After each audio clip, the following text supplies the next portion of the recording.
باب اتمام التکبیر فی الرکوع قالہ ابن عباس عن النبی صلی اللہ علیہ وسلم وفیہ مالک بن الحویرث حدثنا اسحاق الواسطی قال حدثنا خالد عن الجریری عن ابی العلاء عن مطرف عن عمران بن حسین قال صلی مع علی بالبصرۃ فقال ذکرنا هذا الرجل صلاة كنا نصليها مع رسول الله صلی اللہ علیہ وسلم فذكر أنه كان يكبر كلما رفع وكلما وضع۔ امام بخاری رحمۃ اللہ تعالی علیہ نے باب کو عنوان دیا ہے تکبیر کو مکمل کرنا رکوع میں، اور اسی حوالے سے حضرت عبداللہ ابن عباس رضی اللہ تعالیٰ عنہ نے ایک حدیث نبی اکرم صلی اللہ علیہ وسلم سے نقل کی، اور ایک حدیث مالک بن حویرث نے رسول اللہ صلی اللہ علیہ وسلم سے نقل کی۔ تکبیر کا مکمل کرنا رکوع میں، اسی طریقے سے امام بخاری اگلا باب باندھیں گے اتمام التکبیر فی السجود کہ تکبیر مکمل کرنا سجدے میں، پھر اگلا باب ہے کہ سجدے سے اٹھتے ہوئے تکبیر کہنا۔ ان ابواب کی امام بخاری رحمۃ اللہ تعالی علیہ کو ضرورت اس لیے پڑی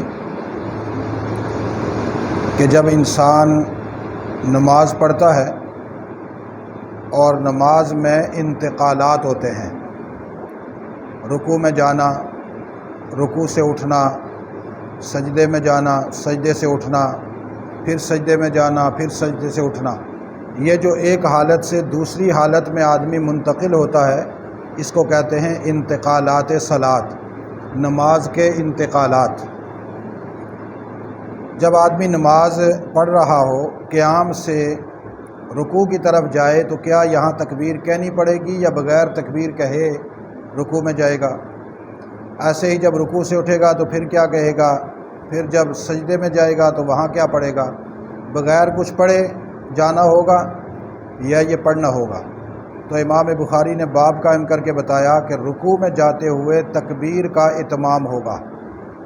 اتمام کا مطلب یہ ہے کہ تکبیر کہی جائے گی، تاکہ یہ بات مسئلہ واضح ہو جائے کہ رکوع میں جاتے ہوئے تکبیر کہی جاتی ہے اللہ اکبر۔ اب یہاں یہ بات بھی ذرا سمجھ لیں، امام احمد ابن حنبل تو فرماتے ہیں کہ رکوع میں جاتے ہوئے، سجدے میں جاتے ہوئے انتقالات میں جو تکبیرات کہی جاتی ہیں یہ واجب ہیں، لازمی ہیں۔ اگر کوئی آدمی تکبیر نہیں کہے گا تو اس کی نماز نہیں ہوگی۔ امام اعظم ابو حنیفہ، امام شافعی اور امام مالک علیہم الرحمہ، یہ تینوں ائمہ کہتے ہیں کہ تکبیرات کہنا سنت ہیں، تکبیرات کہنا سنت ہے۔ اگر کوئی آدمی غلطی سے تکبیر کہتے ہوئے رہ جائے تو نماز تو اس کی ہو جائے گی، البتہ سنت کا ترک ہوگا جس سے نماز ناقص ہوگی۔ اور اگر کوئی آدمی جان بوجھ کر تکبیرات چھوڑنا شروع کر دے تو پھر اس کی نماز نہیں ہوتی۔ یہاں ایک اصول یاد رکھ لیں، نماز کا اہتمام کرتے ہوئے اگر غلطی سے کسی سے سنت چھوٹ جائے، غلطی سے سنت چھوٹ جائے تو اس میں یہ کہا جاتا ہے کہ نماز کے اعادے کی ضرورت نہیں، دوبارہ پڑھنے کی ضرورت نہیں، یہ نماز تمہاری ہو گئی، فرض ادا ہو گیا۔ لیکن اگر کوئی آدمی نماز میں عادتاً سنت چھوڑنا شروع کر دے، بات سمجھ رہے ہیں، عادت بنا لے، بھائی سنت ہے چھوڑو اس کو، کوئی مسئلہ نہیں، ایسے آدمی کی نماز نہیں ہوتی۔ عادتاً سنت کا چھوڑنا یہ حرام ہے، غلطی سے سنت کا رہ جانا نماز واجب الاعادہ نہیں، عادتاً نماز سنت کا چھوڑنا، سنت کے ترک کی عادت بنا لینے والا آدمی لعنتی ہوتا ہے، فاسق فاجر ہوتا ہے، حتیٰ کہ ایک وقت آتا ہے وہ مرتد اور کافر ہو جاتا ہے۔ ترک سنت کا اتنا بڑا وبال ہے۔ اس لیے جہاں کہیں اس طرح کا مسئلہ بیان ہوتا ہے کہ چلو سنت ہے رہ گئی تو نماز آپ کی ہو گئی، یہ خطاً غلطی سے سنت کے ترک پر یہ فتویٰ دیا جاتا ہے، یہ مسئلہ بتایا جاتا ہے۔ دوسری بات، یہاں امام بخاری نے جو اتمام التکبیر فی الرکوع کہا، اس کی ایک وجہ یہ ہے کہ امام ابو داود علیہ الرحمہ نے ایک روایت نقل کی عبد الرحمن بن ابزہ کی، جس میں وہ بیان کرتے ہیں کہ میں نے رسول اللہ صلی اللہ علیہ وسلم کے ساتھ نماز پڑھی تو رسول اللہ نے انتقالات نماز میں تکبیر نہیں کہی۔ تو امام بخاری نے یہ باب قائم کر کے اس روایت کے کمزور ہونے کی طرف بلکہ غلط ہونے کی طرف اشارہ دیا کہ اگر کسی جگہ پر یہ مسئلہ لکھا ہوا نظر آئے تمہیں کسی حدیث میں یا کسی کتاب میں کہ رکوع میں جاتے ہوئے سجدے میں جاتے ہوئے تکبیرات نہ کہی جائیں تو وہ مسئلہ غلط ہوگا۔ صحیح مسئلہ یہ ہے کہ تکبیر کہی جائے گی اور بڑے اچھے طریقے سے کہی جائے گی۔ بعض شارحین نے لکھا ہے کہ امام بخاری نے یہ باب اس لیے باندھا ہے کہ بنو امیہ کے جو خلفاء تھے وہ جب نماز پڑھاتے تو وہ تکبیرات چھوڑ دیتے تھے، لیکن یہ بات جس شارح نے بھی لکھی ہے 100% غلط لکھی ہے، کیونکہ شارحین بھی میری طرح ہوتے ہیں، کوئی بات نہ ملے تو اپنی طرف سے الٹی سیدھی بنا کر ڈال دی۔ تو بخاری کے جس شارح نے یہ لکھا ہے کہ بنو امیہ کے خلفاء نماز میں تکبیرات نہیں کہتے تھے، تو امام بخاری ان خلفاء کی تردید میں یہ باب باندھ رہے ہیں، یہ بالکل غلط ہے۔ کیوں؟ اس لیے کہ دنیا میں جتنے کوئی کرتوت ہیں یہ مورخین نے بنو امیہ کے خلاف ڈال دیے۔ جس کسی خبیث نے کوئی کرتوت کیا تو وہ بنو امیہ کے خلفاء کے بارے میں، اور چونکہ اسلام کو جو قوت ملی ہے، اسلام کو شان ملی ہے، اسلام پھیلا ہے، اسلام نے کفر کے سینے پہ چڑھ کر اپنا سکہ منوایا ہے، وہ بنو امیہ کے دور میں منوایا ہے۔ اور بنو امیہ کا پہلا خلیفہ حضرت معاویہ بن ابی سفیان ہے، جس نے، اور سے پہلے حضرت عثمان بن عفان ہے۔ حضرت عثمان بن عفان وہ بھی بنو امیہ میں سے ہیں، حضرت معاویہ بن ابی سفیان بھی بنو امیہ میں سے ہیں۔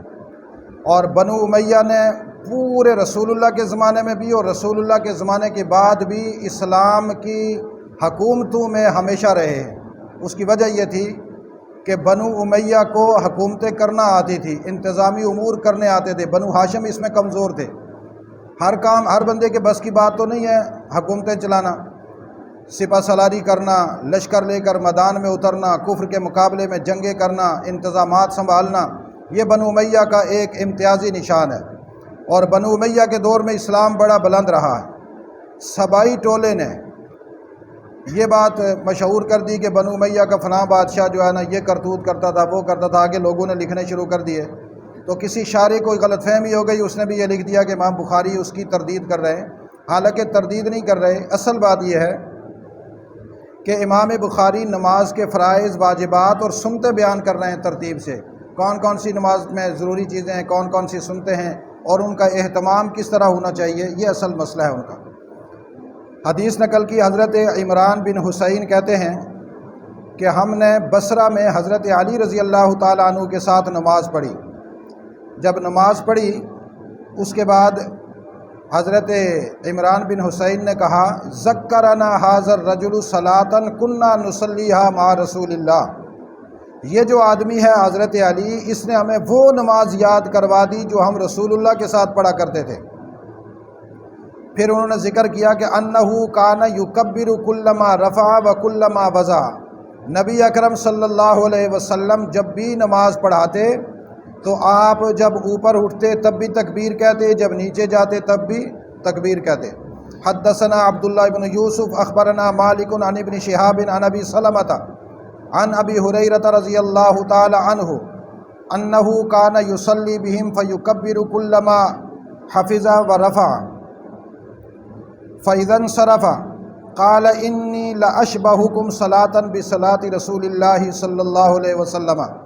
حضرت ابو ہریرہ فرماتے ہیں انہ کان یصلی بہم، حضرت ابو ہریرہ نے صحابہ اکرام کی نماز پڑھائی۔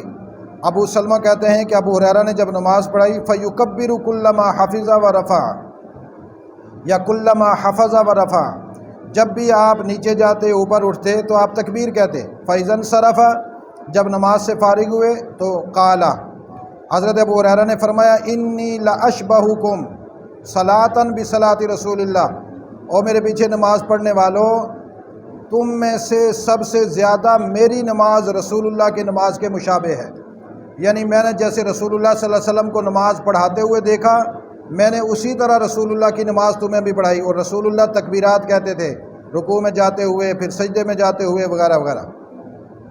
باب اتمام الرکوع اتمام التکبیر فی السجود، یہ باب ہے تکبیر کا اتمام کرنا سجدے میں۔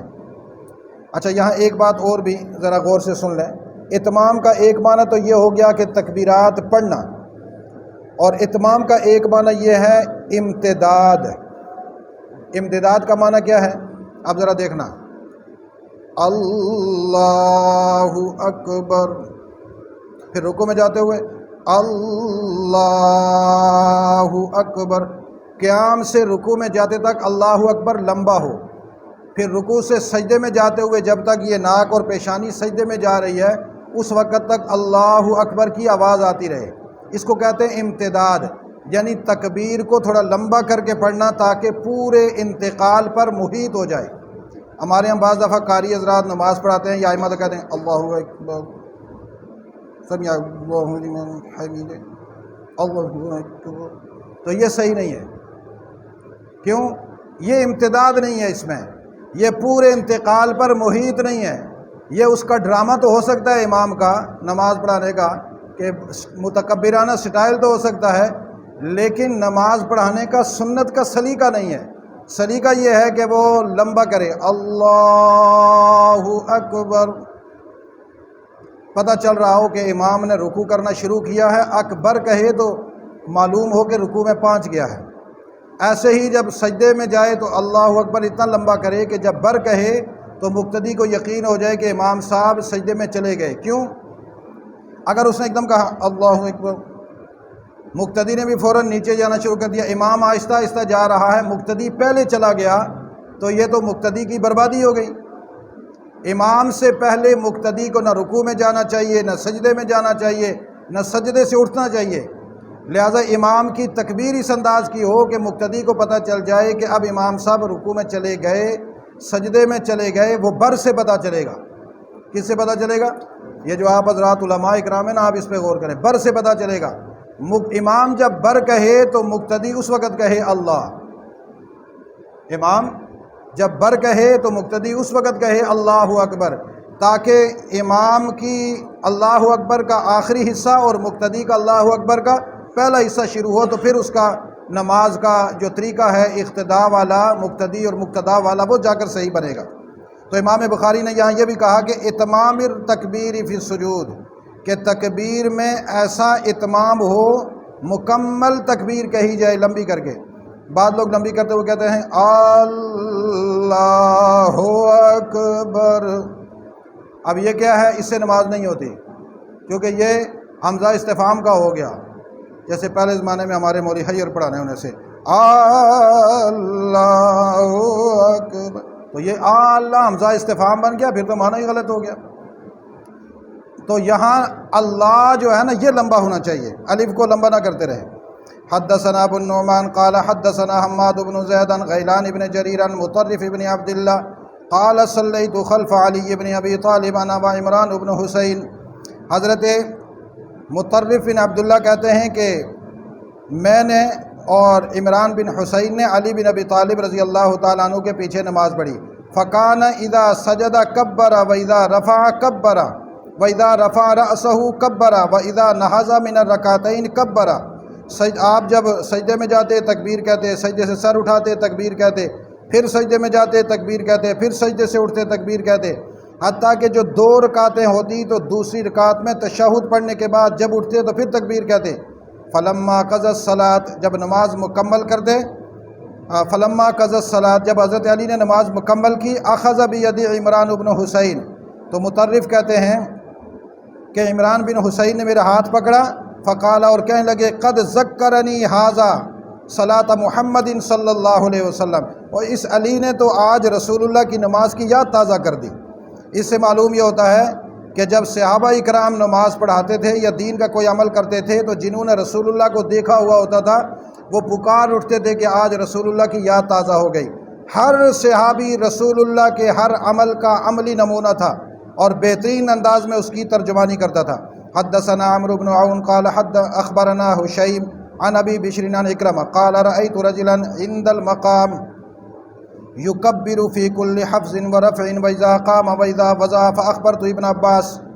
حضرت اکرمہ کہتے ہیں کہ میں نے ایک آدمی کو دیکھا مقام ابراہیم کے پاس وہ نماز پڑھا رہا تھا، یکبر فی کل حفظ ورفع، جب بھی وہ نیچے جاتا اوپر جاتا تکبیر کہتا، واذا قام کھڑا ہوتا تکبیر کہتا، واذا وضع جب نیچے جاتا تب بھی تکبیر کہتا۔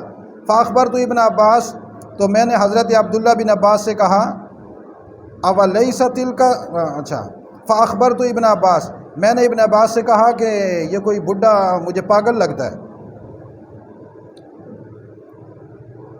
قال، حضرت ابن عباس نے واپس مڑ کر کہا اولیس تلک صلاۃ النبی صلی اللہ علیہ وسلم، کیا یہ نبی علیہ السلام کی نماز نہیں ہے؟ لا ام لکا، تیری ماں مرے، اولو کے پٹھے تیری ماں مرے، یہ نماز تو رسول اللہ کی ہے۔ اب دیکھیے یہ جو نماز پڑھانے والا بڈھا کون تھا؟ رأیت رجلا ہوا ابو ہریرہ، حضرت ابو ہریرہ رضی اللہ تعالیٰ عنہ مکہ میں مقام ابراہیم کے پاس نماز پڑھا رہے ہیں، اور جب رکوع میں جاتے ہیں تکبیر کہہ رہے ہیں، سجدے میں جا رہے ہیں تکبیر کہہ رہے ہیں، پھر اٹھ رہے ہیں۔ تو یہ کہنے لگے اکرمہ کہ میں نے ابن عباس سے کہا کہ یہ حضرت جو ہے نا کچھ پاگل لگتے ہیں، اتنی تکبیرات کوئی نماز میں کہتا ہے؟ فقال، حضرت ابن عباس نے جو جواب دیا وہ بڑا زبردست تھا۔ اولیس تلک صلاۃ النبی لا ام لک، اور تیری ماں مرے تیری ماں نہ ہو، یہ نبی علیہ السلام کی نماز نہیں ہے؟ یعنی رسول اللہ صلی اللہ علیہ وسلم اس طرح نماز پڑھاتے تھے۔ اس سے معلوم ہوا ایک اور مسئلہ بھی، یہ بات تو ہو گئی کہ ہر تکبیر انتقالات میں تکبیرات کہنی چاہیے اور یہ لازمی ہے۔ اس سے ایک مسئلہ یہ بھی ثابت ہو گیا کہ اگر کوئی نماز پڑھانے والے امام یا علماء کی عمل پر تنقید کرے تو اس کو فوراً کہے کہ تیری ماں مرے، الو کے پٹھے تیری ماں مرے، تو نے یہ بات کیوں کہی؟ اس کے لیے سخت جملہ کہنا حضرت ابن عباس کی سیرت ہے۔ یہ نہ کہے گا جی اس کو کہیں جی بھائی بزرگ دوستو تمہیں اصل میں سمجھ میں نہیں آئی، حضرت تو بہت اچھی نماز پڑھاتے ہیں، ایسا نہیں۔ اس الے کے پٹھے کی جرت ہی نہیں ہونی چاہیے کہ وہ تنقید کرے، کیوں کرے؟ وہ کوئی عالم ہے؟ وہ کوئی حدیث کا ماہر ہے؟ وہ کوئی فقہ کا ماہر ہے؟ ہاں سوال کر سکتا ہے، اعتراض کر سکتا ہے، تو عالم کے عمل پر عالم کر سکتا ہے، جاہل کو حق نہیں ہوتا۔ بعض دفعہ نمازی حضرات ہوتے ہیں نا، بعد میں کہتے ہیں آپ سے ایک عرض کرنی ہے، جی کرو۔